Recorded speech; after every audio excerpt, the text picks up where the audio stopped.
আসসালামু আলাইকুম guys, welcome to my another blog video. তো আজকে আমরা বাইরে আউটডোর শুটে যাব। একটু পরে আমাদের টিম মেম্বাররা সবাই সব কিছু গুছাইতেছে। এই দেখেন, এটা হচ্ছে ফারাবি ভাইয়ের সেট আপ গুছিয়ে দিচ্ছে।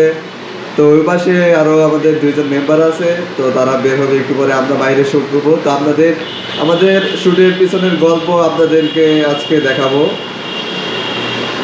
ফারাবি ভাই, কি আবা? আজ আমরা যাব অনেক দূরে, সবাই আমাদের সাথেই থাকুন। একটু পরে বের হয়ে যাব, সব কিছু গোছানো হচ্ছে, একটা একটা করে সব গোছানো হচ্ছে। আর সাথে আছে সজল, আমাদের একটা হচ্ছে আমাদের অফিস।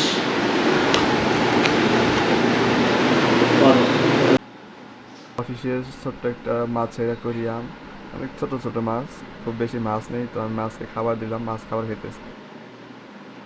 আমরা এখন জামাইয়ের বাসার সামনে আসছি, তো গাড়িতে করে জামাইয়ের কিছু শ্যুট নেব, সেজন্য আমরা একটা গাড়ি করে সবাই চলে। জামাই বাবাজি একটা ইচ্ছা ছিল ঘোড়ার গাড়িতে করে বিয়ে করবে, সে ঘোড়ার গাড়ি অলরেডি ভাড়া করে নিয়ে এসেছে। আমরা এখন গাড়িতে করে শহরের দিকে যাচ্ছি, তো আমরা কিছু আউটডোর শ্যুট নিব সার্কিট হাউসে। তো আমরা কথা বলতে বলতে চলে যাচ্ছি।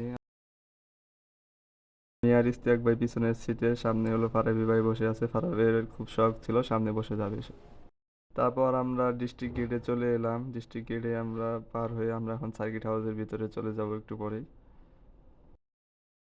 এখন সার্কিট হাউসে আসছি, তো গাড়িটা পার্কিং করে এখানে রেখে আমরা বাইরে ওই দিকে যাচ্ছি, ওইদিকে আমাদের শ্যুটটা নেওয়া হবে। তো আমাদের টিম এখন সার্কিট হাউসে আসছে, তো সার্কিট হাউসে এখন আমাদের শ্যুট চলতেছে।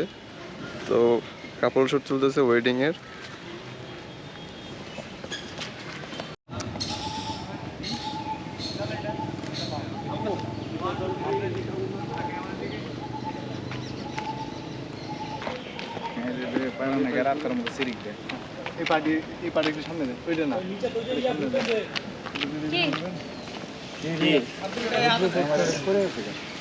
তোমাকে না লেখা চিঠিটা ডাক বাক্সের এক কোণে, সাদা খামের না লেখা নাম এঁকেছে তার গানে।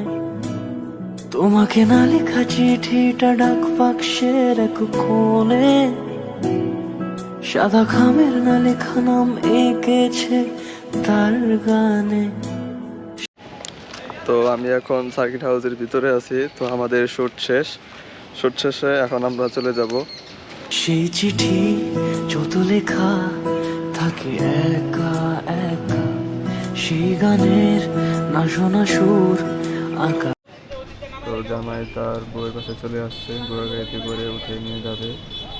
তো তারপর এক এক করে তাদের আত্মীয় স্বজন তাদের আলাদা আলাদা গাড়িতে করে এসেছে এখানে। তো আমার ব্লগটা এ পর্যন্তই, আশা করি সবাই ভালো থাকবেন। আল্লাহ হাফেজ।